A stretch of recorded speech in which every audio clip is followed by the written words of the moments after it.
자, 그러면 이제 일제강점기 제2기 1920년대 문화 통치에 대해서 한번 더 들어가 보도록 합시다. 우리가 일제강점기 이 파트가 나오면 항상 1기, 2기, 3기 시기를 구분해야 된다 했습니다. 자, 그러면 2기 때 문화 통치는 자, 당시 파리 강화에서 윌슨의 민족 자결주의가 주창되면서 국제 여론이 일본을 무자비한 깡패 새끼로 몰고 있었고, 그 와중에 3.1 운동이 일어나면서 일본은 자, 통치 방법을 무단 통치에서 문화 통치로 바꾸게 되죠. 자, 말이 좋아서 문화 통치지 실질적으로는 우리 민족을 이간시키고 기망하고 자, 회유하고 분열시키는 완전한 사기꾼 새끼라고 기억을 좀 해두도록 할게요. 그래서 사기치는 내용 나오면 다 이기라고 생각을 하면 됩니다. 자, 한번 볼게요. 먼저 첫 번째, 이 헌병 경찰 통치가 2기로 넘어가면, 보통 경찰제로 바뀌게 되죠. 이제 그냥 경찰이, 군인이 아니고 경찰이 통치를 한다는 얘기인데, 하지만 경찰 관서 수와 경찰의 인원수는 훨씬 더, 약 3배 정도 더 많아집니다. 따라해 볼게요. 3 보통 경찰제 3배로 더 늘어난다는 거. 완전 사기치고 있죠.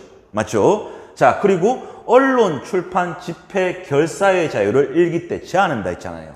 근데 이게 2기로 넘어오니까 언론, 출판, 집회, 결사의 자유를 이제 부분 인정을 해주거든요.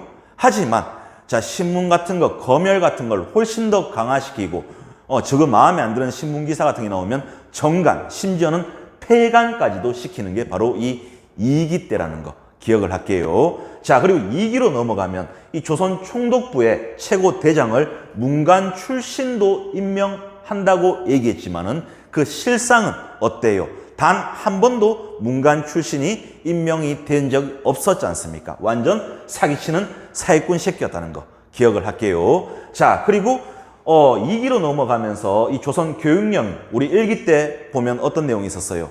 보통, 그리고 실업교육, 초등교육과 실업교육만 실시했잖아. 그런데 2기로 넘어가면서 고등교육과 보통교육을 더 많이 시킨다고 했지만은 말 그대로 그냥 말일 뿐이었지 실상은 그러지 못했다는 것까지 기억을 해둘게요. 그리고 2기로 넘어가면 보통 학교의 수업을 4년에서 6년으로 늘려주거든요. 자, 요런 말 나오면 2기였다는 것을 하나 기억을 해둘게요. 여기서 보통학교는 지금의 우리의 초등학교라고 생각을 하면 됩니다.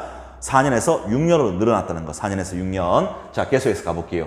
이런 2기 때 사기꾼 새끼들은 바로 산미 증식 계획을 실시합니다. 자, 산미 증식 계획이란 말은 말 그대로 뭐야? 우리나라의 쌀 농사를 더 증식시키는 계획입니다.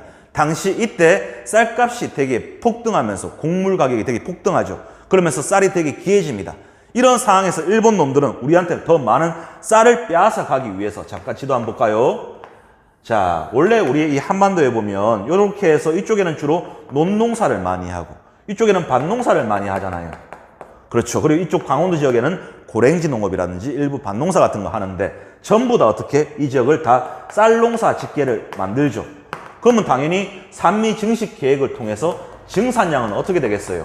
증산량은 많아지지만은, 자, 많아지면 뭐해? 쪽발이 놈들, 일본 놈들한테 훨씬 더 많이 빼앗기게 됩니다. 수탈량이 훨씬 더 많아진다는 것을 기억을 해둬야 돼요. 그래서 쌀을 다 빼앗기면서 어떻게 됩니까? 증산하면 뭐해? 다 빼앗겨버리지. 즉 산미 증식 계획을 통해서 뭐가 빼앗깁니까? 쌀이 빼앗긴다는 거. 쌀. 기억을 해야 됩니다. 그 결과 농민들은 몰락을 하게 되겠죠. 이때 우리 농민들이 굶어 죽으면 일본 놈들이 쌀 농사를 우리가 못 짓게끔 되니까 어떻게 하겠어요? 일본 놈들이 우리한테 썩은 콩 같은 것을 이때 먹고 죽지 말라고 주는 겁니다. 이거를 우리의 조상들, 즉 할머니들, 할아버지들이 이런 썩은 콩 같은 것을 갈아서 만든 게 지금의 여러분들 먹는 비지의 시초입니다. 비지 알죠? 두부 갈아서 먹는 거. 이게 바로 일제강점기 때 처음 나왔다는 것을 같이 기억을 해둘게요. 앞으로 비지 먹으면 쪽발이 호루새끼 2기라고 생각하면서 먹도록 합시다. 자, 어떻든 2기 때 사기꾼 새끼들이 산미 증식 계획을 통해서 뭘 뺏어갔다? 쌀을 뺏어갔다. 증산량이 많았지만은 당연히 한반도의 쌀 농사 단작화 시켜서 증산량도 많았지만은 뭐가 더 많았다? 수탈량이 훨씬 더 많아서 농민들은 몰락했다는 것을 기억을 하면 됩니다. 자, 계속해서 볼게요. 그리고 2기로 넘어가면서 이 회사령이, 자, 회사령은 2기로 넘어가면서, 자, 회사령은 신고제로 전환되죠. 즉 이제 일본 자본가들이 우리 조선에 침투하기가 훨씬 더 수월하게 하기 위해서, 자, 이제는 조선 총독의 허가가 아니고 신고만 하면 저가 어떻게 회사를 설립할 수 있게끔 바꿔버리는 거죠. 그러면서 신고제로 전환되면서 회사령은 철폐됩니다. 자, 기억을 해야 됩니다. 자, 우리 1923년에 관세가 폐지되고, 자, 여기 쌤이 연도 쓰는 것은 좀 연도를 좀 기억해 두면 더 좋겠죠. 1925년에 치안유지법을 실시하면서 우리의 독립운동가들을 완전 탄압을 하게 되죠.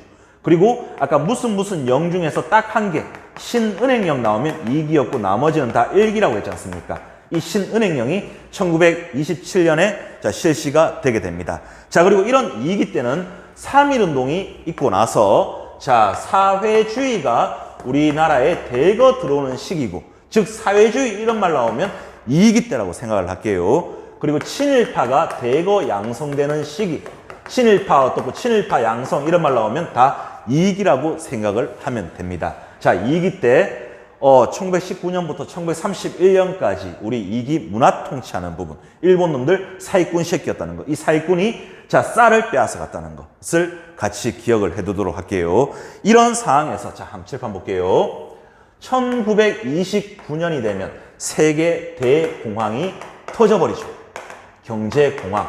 미국에서는 주가가 완전히 파산하고, 실업자들이 완전 증가하고, 은행이라든지 각종 기업들이 완전 파산해버리게 됩니다.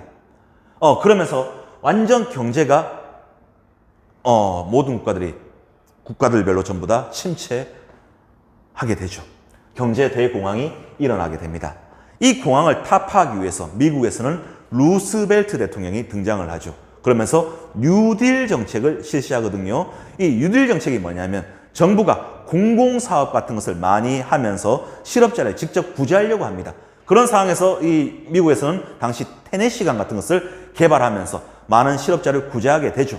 자, 그리고 영국이나 프랑스 같은 경우도 이 대공황을 극복하기 위해서 본국가 식민지를 블록으로 연결하는 블록 경제체제를 실시하면서 이 대공황을 타파하려고 하죠. 하지만 자, 당시 전체주의 국가들, 전체주의라고 하면 전체의 이익을 위해서라면 개인의 희생을 강요해도 좋다는 아주 무서운 사상이라고 볼 수 있죠.